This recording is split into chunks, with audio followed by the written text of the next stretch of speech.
FIM FM, Talk Politique, la une politique.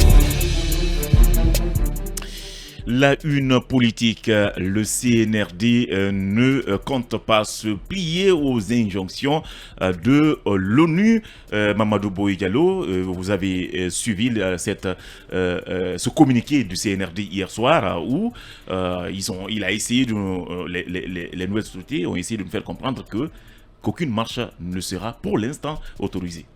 Écoutez, Mohamed Ali, moi je suis de ceux qui pensent que la Guinée est dans l'impasse. Nous nous acheminons vers un bras de fer entre la junte militaire et les forces vives de la nation, parmi lesquelles figure en bonne place la classe politique dans sa globalité, dans sa dimension, mais aussi la société civile.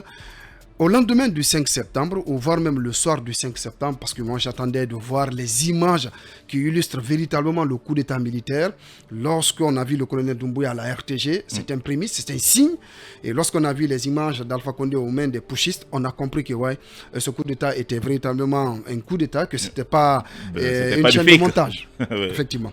Donc moi sincèrement, je ne m'attendais pas à ce que la Guinée retombe encore dans ce que nous vivons aujourd'hui, c'est-à-dire une classe politique qui agite le chiffon des manifestations politiques, de l'autre côté une junte militaire qui s'entête, qui ne veut pas, je ne dirais pas dialoguer, mais qui n'active pas de manière dynamique tous les leviers qui concourent à un cadre de concertation inclusif, appelant toutes les forces vives de la nation autour de la table et discuter des questions essentielles liées à la conduite de la transition. Aujourd'hui, le CNRD a en tout cas publié ce communiqué, soit disant qu'il ne va pas en tout cas accepter, du moins pour le moment, les manifestations de rue lorsque aussi longtemps que les garanties d'encadrement ne seront pas réunies. Mais il y a lieu de se questionner sur ce passage de ce communiqué.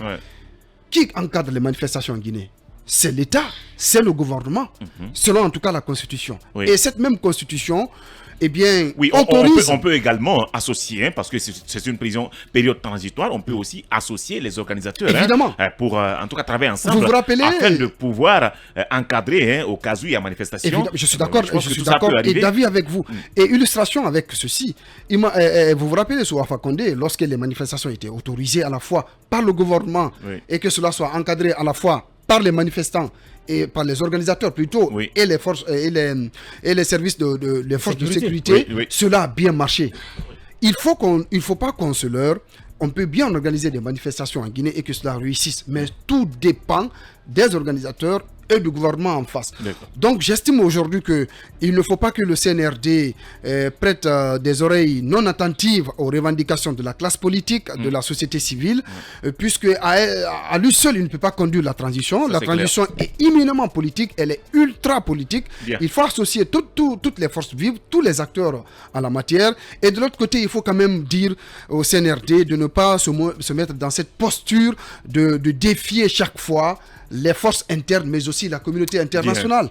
Puisque sans l'apport de cette communauté internationale, sans l'apport des forces vives à l'interne, on ne peut pas réussir cette transition. Je suis peineux, je suis vraiment inquiet de la tournure des choses.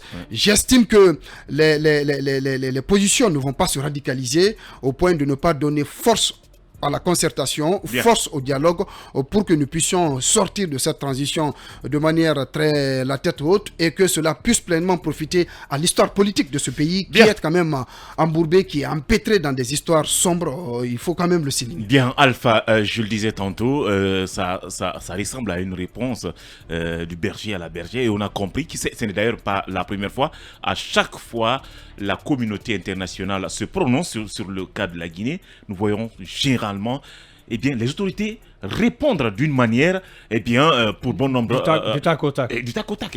Est-ce qu'ils ont besoin de cela? Est-ce que cela ne risque pas de créer beaucoup plus de problèmes à la Guinée? Oui, c'est à craindre, je dirais, parce que, comme vous l'avez dit tout à l'heure, très souvent, dès qu'il y a la communauté internationale ou les acteurs politiques prennent la parole ou donnent leur position, et en règle générale, on voit automatiquement le CNRD sortir de ses gonds quelquefois, et des réactions et quelquefois même épidémiques, on va dire. Donc, ce qui fait que ce n'est pas profitable. La junte militaire au pouvoir en Guinée doit apprendre quand même la démarche diplomatique. La démarche diplomatique. Donc, ça manque beaucoup. Ce n'est pas d'être faible. Ce n'est pas d'être faible. Mais j'ai comme l'impression qu'il y a une sorte d'un complexe d'infériorité que la gente est en train de montrer, dire que, écoutez, nous ne sommes pas inférieurs. Non, le CNRD se radicalise et c'est pas son avantage. J'ai comme l'impression que c'est juste un complexe, là, parce qu'ils essayent de dire que, écoutez, vous n'avez pas à nous donner des leçons, eh bien, c'est à nous. C'est une grave erreur. Justement, je pense que ce n'est pas la bonne stratégie. Il faut quelquefois faire profil bas. Quelquefois, il faut savoir écouter toutes les parties et tirer parti, si je peux dire ça comme ça, des positions des uns et des autres pour voir qu'est-ce qui est meilleur. Donc, faire une synthèse un peu de point de vue. Mais quand on se croit être le meilleur ou celui qui détient, c'est pas moi, le coup de baguette magique pour tout régler, je pense que le CNRD est en train de se mettre le doigt dans l'œil en agissant de cette façon.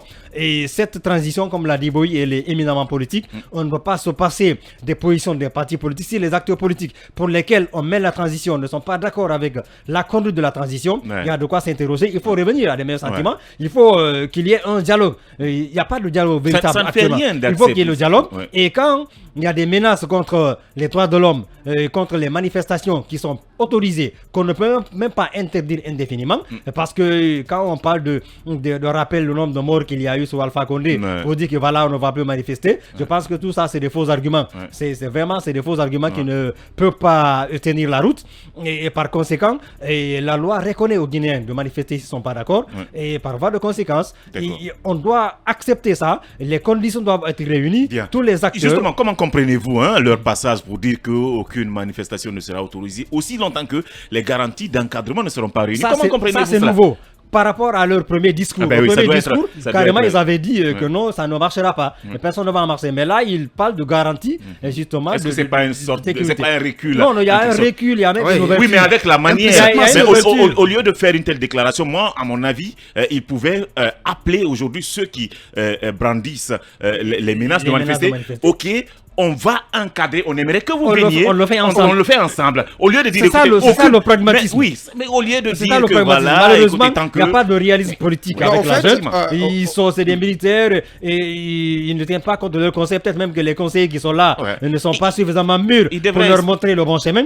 Donc je pense que franchement, on a intérêt tout de même à... On ne peut pas interdire les manifestations. Parce que si la jeune dit que personne ne va marcher, les gens ils vont marcher.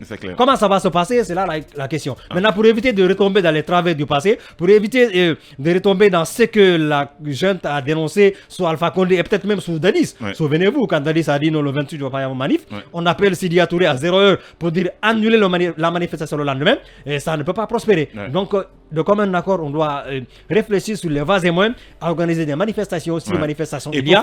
Mais d'ailleurs, les manifestations même, c'est le dernier recours. Il faut éviter d'aller aux manifestations en lâchant de l'Est, il faut négocier, il faut voir poser sur la table tous les problèmes, tenter de trouver une solution au lieu d'en arriver aux manifestations. Je pense que dire qu'aucune manifestation ne sera autorisée aussi longtemps que les garanties d'encadrement ne sont pas réunies, je pense qu'il y a lieu de se questionner sur ce passage, de ce communiqué. Cela veut dire que les positions peuvent à tout moment évoluer et qu'il faut s'écouter, il faut s'entendre sur les modalités d'organisation de ces manifestations, puisque nous sommes dans un État démocratique et un État démocratique, cela suppose le respect des libertés fondamentales, des libertés collectives. Cela suppose la liberté d'expression. Donc le CNRD ne peut pas quand même dire qu'il faut que les manifestations sont interdites de manière... On est d'accord, il doit y avoir un encadrement, mais c'est au CNRD de mener, évidemment, au CNRD de faire appel à ces organisations. Est-ce qu'on même on a besoin de préparer comment on doit organiser une manifestation? Est-ce qu'on a même besoin d'organiser des manifestations? Je pense que la transition, si toutes les parties prenantes de cette transition se comprenaient, parlaient d'une seule voix, on n'a pas besoin de manifestations, puisque les manifestations... Les organisateurs eux-mêmes, ils le disent. Ils disent que c'est les manifestations coûtent au pays, avec ses conséquences, ses colorels de blessés, de morts, de destruction de biens publics et privés. Je pense qu'on n'en a pas besoin. Cette transition, si on veut qu'elle soit vraiment teintée de réussite de part et d'autre, il faut que le CNR2 dialogue avec les forces vives de la nation. Se cramponner derrière le palais présidentiel Mohamed V prendre toutes les décisions en catimini, cela n'augure pas de belles perspectives pour cette transition. Et il faut avoir l'attitude, la promptitude quand même d'écouter les autres forces en face pour pouvoir, n'est-ce pas, trouver le juste Merci, milieu. merci beaucoup. Alors, un mot rapidement sur, en tout cas, cet autre passage de ce sujet concernant cette partie de la classe politique et de la société civile qui s'active à mettre en place ou à relancer les forces vives de la nation. Aujourd'hui, quelle est la nécessité, quelle est la possibilité de le faire? Non, la nécessité, Mohamed Ali, c'est... Et le risque. Parce que si on se souvient... La nécessité, c'est la rupture du dialogue entre les militaires au pouvoir et la classe politique. Donc, de ce point de vue, si la classe politique est en droit de s'interroger, est-ce que nous sommes impliqués dans la conduite de la transition ou pas? Si cette classe politique se met dans cette posture, eh bien, c'est son droit de réunir ou en tout cas d'activer tous les leviers qui concourent à être une force en face des militaires. D'accord? Donc je pense qu'on n'a pas besoin de tout ce processus. L'essentiel, c'est de pouvoir se parler. Nous sommes des Guinéens. La classe politique n'a pas intérêt à se radicaliser au point de rejeter les militaires. Les militaires, à leur tour, n'ont pas, en tout cas, ne sont pas, enfin, vice-versa, n'ont pas besoin de se radicaliser devant la classe politique. Nous sommes tous des Guinéens, on doit se parler, on doit s'écouter pour pouvoir mener cette transition à bon port. Les forces vives de la nation, d'abord le FNDC l'avait annoncé et nous apprenons également il y a un autre groupe d'acteurs politiques et de la société civile qui annonce à leur tour la recomposition des forces vives de la nation.